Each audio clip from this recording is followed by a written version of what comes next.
जयपुर शहर लोकसभा सीट पर घोषित किए गए कांग्रेस के उम्मीदवार सुनील शर्मा को टिकट मिलने के बाद लगातार लोग बधाई दे रहे हैं।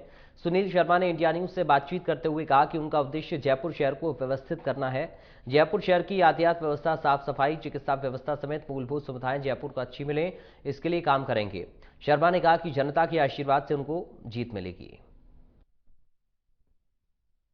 कांग्रेस ने राजस्थान में लोकसभा जो सीटों को लेकर के दूसरी सूची जो राजस्थान में जो है जारी की है, इसमें जयपुर शहर की बात करें तो सुनील शर्मा को जो है टिकट दिया है। सुनील शर्मा ने जो टिकट के लिए काफी उन्होंने संघर्ष किया था विधानसभा के दौरान भी, लेकिन उनको उससे बढ़कर के लोकसभा में कांग्रेस ने जिम्मेदारी दी है, उन पर भरोसा जताया है। सर, आपने विधानसभा में टिकट के लिए काफी 2 से 3 बार आपने मेहनत की, लेकिन आपको उससे अप होकर के लोकसभा में जो पार्टी ने आप पर भरोसा जताया, क्या कहेंगे इस पर? मैं एक मानता हूं कि पार्टी जो है, ये निर्णय पार्टी का था। पार्टी चाहती थी कि मैं राष्ट्रीय स्तर के ऊपर, नेशनल कैनवास के ऊपर काम करूं। और दूसरी बात ये भी थी कि जयपुर के अंदर जितने भी हमारे जो नेतागण हैं और कार्यकर्ता गण हैं, उनके अंदर एक सम्मति थी, एक सहमति थी, और सब ये चाहते थे कि जयपुर से पार्लियामेंट का इलेक्शन मुझे लड़ना चाहिए। तो क्योंकि सभी लोगों का आदेश था, पार्टी का भी आदेश था, कार्यकर्ताओं का भी आदेश था, और जयपुर के जितने भी हमारे एमएलए प्रत्याशी थे, पूर्व जो मंत्री थे, हमारे अभी वर्तमान विधायक हैं, उन सब लोगों का एक आदेश था मेरे को कि मुझे चुनाव लड़ना है। तो जब सभी लोगों का ये था कि मुझे असेंबली नहीं पार्लियामेंट लड़ना है, तो जनता सबका जो आदेश है वो मेरे सर माथे है। और कार्यकर्ता, क्योंकि उन लोगों का ना था कि जयपुर को रिप्रेजेंट एक ऐसा इंसान को करना चाहिए जिसके पास एक विजन हो जयपुर को, क्योंकि जयपुर की जो दुर्दशा हो रही है पिछले सालों के अंदर, वो दुर्दशा अब यहाँ तभी इसको आप इससे पार पा सकते हैं जबकि एक विजन के साथ आप जयपुर की बातों को आप लोकसभा में रखें। मगर सबसे दुर्भाग्यपूर्ण बात यह है कि पूरी जनता ने भाजपा को भर भर के अपने वोट दिए हैं, मगर बावजूद इसके पार्लियामेंट में एक बार भी, वाहिद एक बार भी किसी ने आवाज तक उठाना मुनासिब नहीं समझा। और ये जयपुर की जनता के साथ अन्याय था, अत्याचार था। तो मैं मानता हूं कि जयपुर की जनता इस अत्याचार और अनाचार के खिलाफ जाके वोट करेगी। और दूसरी बात है कि मैं जयपुर का बाशिंदा हूं, मूल बाशिंदा हूं। जयपुर में जो काइंछे कोइंछे बोलने वाले लोग थे, मैं उनमें से एक हूं। 1727 में हमारा परिवार जयपुर के अंदर आ गया था। तो मैं मानता हूं जयपुर के लोगों का हमेशा आशीर्वाद मेरे ऊपर व्यक्तिगत रूप से रहा है, सामाजिक रूप से रहा है, और अब मैं मानता हूं कि राजनीतिक रूप से भी जयपुर की जनता का जो आशीर्वाद है वो मुझ पर रहेगा। सर, कई बार क्या होता है कि कई ऐसे नेता होते हैं, टिकट के लिए एक बार मांग करते नहीं मिली तो उनका विचार डगमगा जाता, पार्टी दल बदल कर लेते हैं। आपने हमेशा स्टैंड कायम रखा और आपने पार्टी के साथ भरोसा आप करा, और अब पार्टी ने आप पर भरोसे जताया, इसको लेकर के क्या कहेंगे? देखिए, मैं आपको एक बात बता देता हूं कि वो विक्रमादित्य की एक कहानी है, असली माँ और नकली माँ। तो असली माँ जो है वो बच्चे को कटने नहीं देती, कह देती इसको दे दो बच्चा। तो बात एक है, जिन लोगों ने, क्योंकि मेरा जो परिवार है, मेरे पिताजी आचार्य पुरुषोत्तम उत्तम, उन्होंने 1938 के अंदर प्रजामंडल के साथ काम करना चालू किया। फिर मेरे भाई भी यहाँ पे कांग्रेस के अध्यक्ष रहे, लंबे टाइम तक अध्यक्ष रहे, उतने लंबे टाइम तक अध्यक्ष रहे कि जयपुर जिला कांग्रेस कार्यालय का जो नाम है वो भी सुरेश शर्मा भवन है। तो मैं मानता हूं मेरे परिवार ने, या जिन परिवारों ने, अभी श्री राम गोटेवाला साहब के भतीजे मेरे साथ बैठ खड़े हैं, तो हम परिवार, इन परिवारों ने कांग्रेस को पैदा किया है जयपुर के अंदर, हमने खड़ा किया इसको। तो मैं मानता हूं कि ऐसे में अगर मैं ही अगर कांग्रेस से अगर गद्दारी करूंगा तो मैं मेरी अपनी मां से गद्दारी करूंगा, मैं अपने परिवार से गद्दारी करूंगा। और गद्दारी इस खून में नहीं है। पार्टी टिकट दे तो ठीक है, पार्टी टिकट नहीं देती तो ठीक है। न तो मैं कभी मायूस हुआ, न कभी कोई निराश हुआ। हाँ, गीता का जो एक वाक्य था, सिद्धि असिद्धि समो भूत्वा समत्व योग उच्यते, कि चाहे सफलता मिले चाहे असफलता मिले, मैं लगातार काम करता रहूंगा, लगातार काम करता रहूंगा। और हमारे तो वेदों में भी लिखा हुआ है, चरवई थी, लगातार चलता रहूंगा, लगातार चलता रहूंगा, न थकूंगा न निराश होऊंगा। और पार्टी ने इसी सब्र का फल दिया है। और आप सब लोगों की कृपा से, आप सब लोगों के आशीर्वाद से मैं अब जयपुर पार्लियामेंट का प्रत्याशी हूं। आप जीत जाएंगे, उम्मीद करते हैं। और उसमें आगे जो जयपुर शहर के लिए विकास के लिए क्या काम करेंगे, और आपको वर्तमान में कौन सी बड़ी समस्या दिख रही है जयपुर में? देखिए, जयपुर के लिए सबसे बड़ी बात है कि जयपुर के लिए एक विजन प्लान बनना चाहिए। जयपुर का एक विजन प्लान बने कि अगले 50 साल बाद जयपुर कहाँ होगा। क्योंकि जयपुर की जो सबसे बड़ी समस्या ये है कि सवाई जयसिंह ने जब जयपुर बसाया तो उनके जो आर्किटेक्ट थे विद्याधर, उन्होंने पूछा कि आप कैसा शहर बनाना चाहते हैं।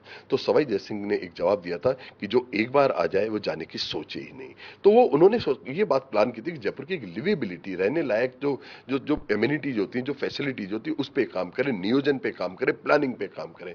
मगर दुर्भाग्य से, क्योंकि यहाँ पे लगातार बीजेपी का प्रभुत्व रहा है जयपुर के अंदर, जयपुर की प्लानिंग इग्नोर की गई, जयपुर की आयोजन इग्नोर की गई, जयपुर का ट्रैफिक इग्नोर किया गया, जयपुर का पानी आप देखिए, पानी डिप्लीट हो रहा है, पानी पॉल्यूटेड पानी है, हमारे रोड जो है वो लगातार जाम रहते हैं, हर जगह आपको अतिक्रमण, आपको हर चीज के अंदर आप स्काई लाइन, क्योंकि जयपुर एक वर्ल्ड हेरिटेज साइट है, मगर हमारी जो स्काई लाइन है वो भी खत्म हो रही है।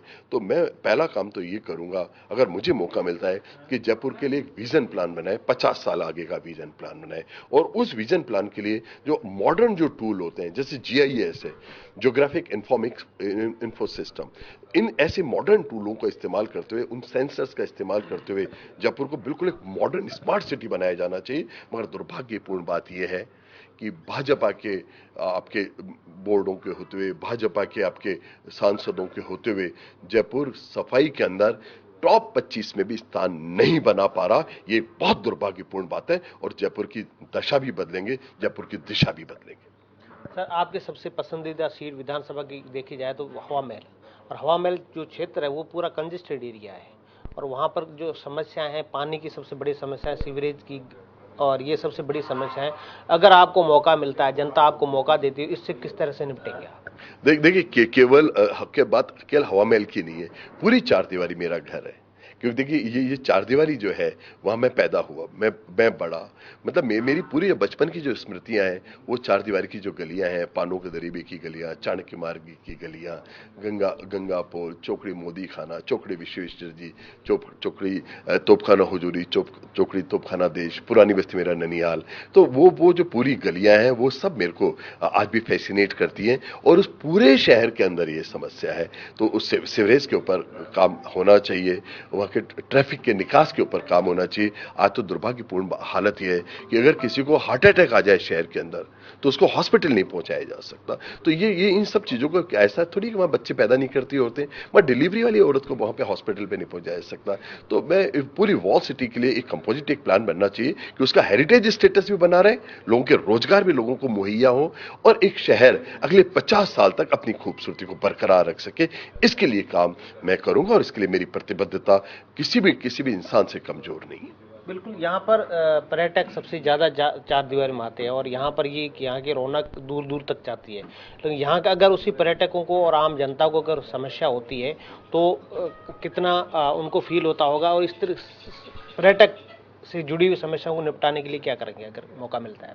नहीं, देखिए, अगर मुझे मौका मिलता है तो पहले मैंने बताया कि पूरे शहर की एक माइक्रो फिल्मिंग में करवाऊंगा, और जयपुर का जो हेरिटेज है, जो वर्ल्ड हेरिटेज साइट है, वो इंटैक्ट रहना चाहिए। ये जयपुर के लिए गौरव की बात है कि जयपुर विश्व विरासत के अंदर एक दर्जा रखता है। तो सवाई जयसिंह का जो जयपुर था, विद्याधर का जो जयपुर था, उसकी माइक्रो फिल्मिंग एक बहुत पहली बात है। दूसरी बात मैंने बताया GIS के थ्रू हमें हर जो रोड है उसके वॉल्यूम्स को हमें फाइंड आउट करना पड़ेगा, रोड की कैपेसिटी कितनी है, ट्रैफिक कितना उसके अंदर चल रहा है, पब्लिक ट्रांसपोर्टेशन के ऊपर कैसे हम लोगों को शिफ्ट करें। क्योंकि पब्लिक ट्रांसपोर्टेशन, आप जयपुर के अंदर जो मेट्रो है उसकी प्लानिंग को भी आपको मॉडिफाई करना पड़ेगा। और इसके अलावा आपको जो पानी का निकास है, पानी के निकास के लिए भी आपको बहुत अलग ढंग से सोचना पड़ेगा कि पानी, उसके लिए भी हम जो मॉडर्न जो सेंसर्स हैं उसका इस्तेमाल करें कि जो सीवरेज है हमारे वो अंडर गेज हैं, जो ड्रेनेज है वो अंडर गेज है। तो उन सब चीज़ों को हम सेंसर्स के फाइंड आउट कर सकते हैं कि भाई किस ढंग से चीज़ों को, बहुत पानी को बहुत फास्ट निकालें, ट्रैफिक को बहुत फास्ट निकालें, और पूरे शहर के जो पॉल्यूशन है, क्योंकि ट्रैफिक अगर स्लो होगा तो पॉल्यूशन कंट्रोल होगा। और इसके लिए पुलिस का जो करप्शन है वो भी इसके लिए बहुत ज्यादा इंपॉर्टेंट है। आप चौराहों पे खड़ी आप पुलिस को देखते होंगे कि वो रेगुलेट करने की जगह कल करप्शन में मुलविस रहते हैं, उसके अंदर वो इन्वॉल्व रहते हैं। और जयपुर की जनता ये सब चीजों को देख रही है। जयपुर की जनता ऐसा नहीं है, ये पब्लिक है, ये सब जानती है, और ये इसी को जानते हुए मैं आत्मविश्वास से कह रहा हूं, मैं पक्का चुनाव जीत के आ रहा हूं। सर, पिछली बार 2019 में ज्योति खंडेलवाल को टिकट मिला, उससे पहले महेश जोशी भी रहे हैं। आपको सबका सपोर्ट रहा टिकट के लिए? महेश जोशी विजयी रहे। हाँ, नहीं, मैं आपको बताऊं कि मेरे इस चुनाव की सबसे बड़ी खूबसूरती एक बात की है कि मुझे तो जो राजस्थान का नेतृत्व है उससे एक बात पूछी मैं आपको, और मैं बिल्कुल ऑन रिकॉर्ड भी कह सकता हूं। मुझे माने नहीं, जो हमारे मुख्यमंत्री जी थे उन्होंने मेरे से पूछा कि सुनील क्या बात है, हर आदमी तुम्हारी तारीफ क्यों करता, मुझे तो बात समझ में नहीं आती, हर आदमी तुम्हारे लिए क्यों बोलता है। मुझे हमारे जो प्रदेश अध्यक्ष हैं उन्होंने मेरे को ये बात बोली कि सुनील जी, मैंने पूरे राजस्थान में एक भी जगह ऐसी नहीं देखी जिसके अंदर सारे प्रत्याशी क्या एक स्वर में एक ही नाम ले रहे हैं, भाई सुनील शर्मा को आप चुनाव लड़वाइएगा। तो ये मेरा सौभाग्य है कि, और ये उन सबका प्रेम भी है। देखिए, इसमें केवल मेरी अकेले की बात नहीं, उनकी उदारता है, उन सबका प्रेम है। और मैं जितने भी हमारे कांग्रेस के जो नेतागण हैं, हमारे प्रताप सिंह जी हुए, हमारे रफीक भाई हुए, हमारे अमीन भाई हुए, आर तिवारी जी तो मेरे परिवार के ही सदस्य हैं, तो उनके बारे में तो मैं क्या कहूँ, मेरे बुजुर्ग हैं। और उन्होंने तो मेरे को ट्रू सेंस में, केवल शब्दों में नहीं, ट्रू सेंस में मेरे को जो उंगली पकड़ के जो चलना सिखाया वो तो उनमें से एक है। अर्चना जी हैं, वो मेरी बहन है। और सीताराम जी से मेरे बहुत ही अलग ढंग के आत्मीय संबंध है। तो मेरे सभी लोगों से बहुत ज्यादा अच्छे संबंध थे। और यही नहीं, जो पुराने जो चुनाव लड़े हुए लोग थे उनमें भी आप विक्रम सिंह जी से बात करेंगे तो उनको, वो आपको तत्काल कहेंगे मेरा छोटा भाई है। तो ये जो फील था, जब ब्रजकिशोर जी हों, राजीव अरोड़ा जी हों, सबके अंदर ये फील था कि इस बार इसको मौका मिलना चाहिए। और इन सब लोगों की कृपा से, इन सब लोगों के आशीर्वाद से ये मौका मिला है। और मैं मानता हूँ चीजों के अंदर कामयाबी पक्की हासिल होगी। पिछले चुनाव में कुछ कमियां थी, उनको भी हमने देखा है, उसको रेक्टिफाई करेंगे और वो कमियां अब नहीं रहने देंगे। सुनील जी, आपके शब्दों में नरमी, सहनशीलता और जो जनता से जुड़ाव, आकर्षण, इस सब का फायदा आपको चुनाव में मिलेगा। मैं मानता हूं, क्योंकि देखिए, मैंने कभी भी प्यार करते हुए कभी भी ये नहीं देखा, न कभी जाति देखी, न धर्म देखी। मैं केवल गीता का एक वो जो वाक्य है, और वो बड़ा एक खूबसूरत एक श्लोक है गीता का, विद्या विनय संपन्न ब्राह्मणे गवी च हस्तनी शोनी च श्वेपाके समदर्शनी च पंडित है। वो कहते हैं कि चाहे भले वो ब्राह्मण हो, चाहे वो चांडाल हो, चाहे वो कुत्ता हो, चाहे वो हाथी हो, सबके अंदर समदर्शन, सबके अंदर ईश्वर का अगर आप वो देखने लगते हैं, बिंब देखने लगते हैं, उसकी प्रतिछाया देखने लगते हैं, वही पंडित कहलाने के लायक है। मैंने हमेशा ये रखा है, न किसी जाति पे बात करूंगा, न कभी धर्म पे बात करूंगा, बस पूरा शहर मेरे भाई है, मेरा परिवार है। और इस परिवार के लिए मैं किसी भी ढंग से काम आ सकूं, ये मेरे लिए बहुत बड़े सौभाग्य की बात होगी। और क्योंकि मैं लोगों से प्यार करता हूं, तो मैं मानता हूं लोग भी मुझसे प्यार करेंगे। सुनील जी शर्मा ने, ये सुनील शर्मा जी ने कहा कि साफ तौर पर जो है जिनका जो लोकसभा जो चुनाव है वो उन्होंने उम्मीद जताई है कि वो सीट निकालेंगे। सहयोगी मनोज के साथ रहमतुल्लाह खान, इंडिया न्यूज़, जयपुर।